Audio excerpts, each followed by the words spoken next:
এবার কুয়েতে ইতালির সামরিক ঘাঁটিতে ড্রোন হামলা হয়েছে।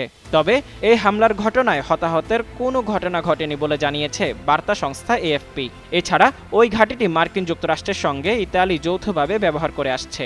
এদিকে ইসরায়েলের রকেট হামলায় 4 জন আহত হয়েছেন।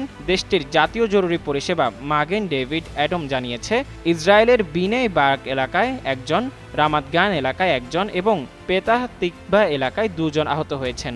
এদিকে 9/11 নামে পরিচিত যুক্তরাষ্ট্রে 2001 সালের 11 সেপ্টেম্বরের ভয়াবহ সন্ত্রাসী হামলার মতো ঘটনা ঘটিয়ে ইরানকে ফাঁসানোর ষড়যন্ত্র চলছে বলে অভিযোগ করেছেন ইরানের সর্বোচ্চ নিরাপত্তা পরিষদের সেক্রেটারি আলী লারিজানি। তিনি বলেন, ইরানের বিরুদ্ধে এমন এক সময় যুদ্ধ শুরু করা হয়েছে যখন মার্কিন সরকারের অনেক গোপন নথি প্রকাশ করা হয়েছে।